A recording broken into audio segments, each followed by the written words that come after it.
Oh crap, I need to put myself on camera again.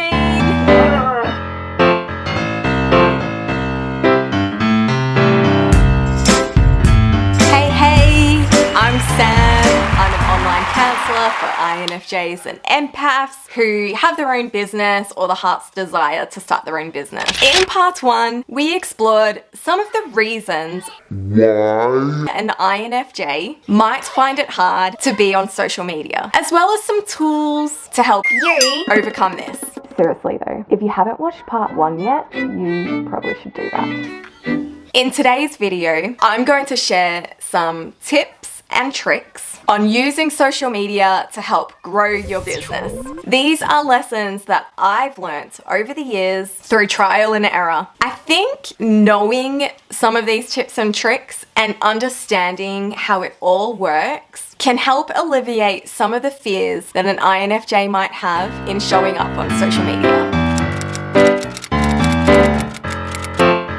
Tip number 1, don't put all your eggs in one basket. What do I mean by this? I wouldn't just focus on one social media platform. It's important that you choose at least 2 platforms because you actually never know what could happen. Lately, I have known of several large Instagram accounts who had their profiles hacked. And now they've lost everything they've worked so hard for. One guy I knew spent 8 years to build a community of 25,000 people, and in an instant, he lost it all. For me, I'm on Instagram, YouTube, and Facebook, and I'm considering LinkedIn in the future. My main focus at the moment is YouTube, and I make sure that I cross-post on Instagram and Facebook. See, the thing is, you never know when the Instagram algorithm gods might stop favoring you. That's what happened to me on the gram.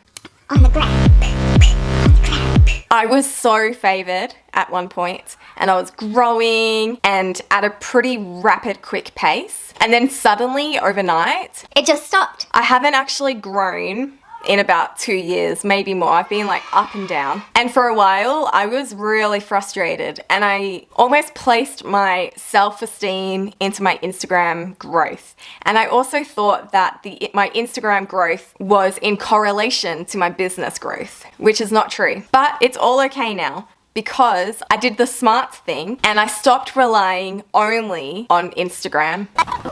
Tip number 2. Don't rely only on social media to grow your business. Holy moly! I can only speak for service-based businesses, but I wouldn't rely on social media for sales or new clients. I like to see my Instagram and YouTube and Facebook more as a business card or a portfolio. The truth is, my clients, my counseling clients, have found me through an array of ways. Psychology Today, Google search, Facebook groups, Facebook ads, word of mouth, YouTube, and Instagram. Sort of. Honestly, not many. The thing is, when somebody stumbles across your business, they will generally like to see if you're active and current today. So they probably will check out your Instagram profile or Facebook page just to get a feel for you. Followers and numbers, they don't really matter, but what does matter is having a presence. It lets your potential client know if you are a good fit for them. So, that removes some of the pressure and fears surrounding social media because followers don't always equal dollars. I can't take credit for that saying. I don't know where I heard it. Realize that you don't actually need a large audience to succeed in your business. There are so many other ways that you can be found. Tip number 3, have long form content ready to go. Okay, Sam, explain this, please. Platforms such as Instagram are seen as short-term content. There's only so much info that you can put in a post. It's not Google searchable. It's really only favored for about 24 hours, maybe 48 hours if you're lucky. Eventually that content will get buried and forgotten. But long-term content, and oh my gosh, this is why I love YouTube. So long-form content, think YouTube videos, blog posts, podcasts. You can pack way more information in. It's Google searchable, and you can post it on your website, which actually helps boost your website in Google. For example, most people find my website by searching INFJ burnout. I have this video linked in a blog post titled INFJ burnout, how to prevent. Actually, I kind of forget what it's titled, but I have INFJ burnout in the title. And it always ranks when being searched. And people find my website because of that video and because I linked that video in my website. Plus, Google loves it when you are updating your website weekly. So if you are pushing out long form content regularly and you link it to your website and update your website and make it as a blog post, then you are going to be sweet and people will start actually finding your website. There's actually ways to learn what people are searching for, but maybe that will have to be another video. I don't know. The other good thing about having this content on the ready, what I found anyway, is if you're in a Facebook group related to your niche, and you really should be, so whatever your niche is, get into those Facebook groups. Obviously, can't be spammy and too self-promotional. But what you can do is if a topic comes up in the group, you can reply, be encouraging, and then let them know that you've actually got a blog post about it or a YouTube video or a podcast on the topic. And then you can link it in your comments. People can then choose to click through and will potentially find your business details through that. And then you're not being spammy.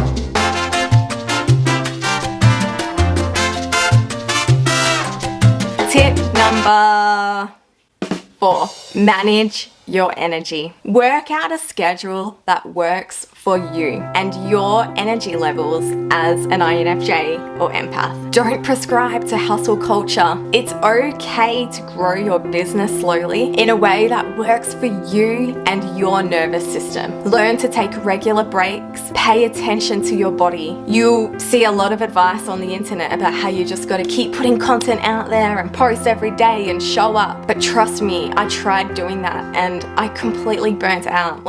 It's not doable. It's not manageable. And if that means you need to grow your business slower than other personality types, know that that's okay. That's okay. Time is going to happen anyway, as long as you're taking one step at a time. A few things that I do like to do to manage my energy is I have a schedule. So I generally have a regular YouTube filming day. When it comes to Instagram and Facebook posts, I like to pre-schedule. So I have worked out with my cycle, with my moon cycle, of when I have more energy. And I try to do a lot more work during certain weeks, and then I pre-schedule posts ahead of time so that I don't have to worry about it when I know that I'm going to feel drained and tired. So manage your energy. Do what works for you. I feel like I could talk about this forever. Forever and ever And ever and ever and ever and ever and ever and ever. If you feel like you got something out of this, then please let me know in the comments. There's so much more I could add, but Time. if you would like me to make this into more of a series, let me know. If you have specific questions that you want to ask, let me know so I can answer them directly for you in a video. Don't forget to like and subscribe to my channel. If you want to book a counselling inquiry with me, you can do that. The link is in the description. Have a good day. Lots of love. I'll see you next week. Bye. Bye. Bye.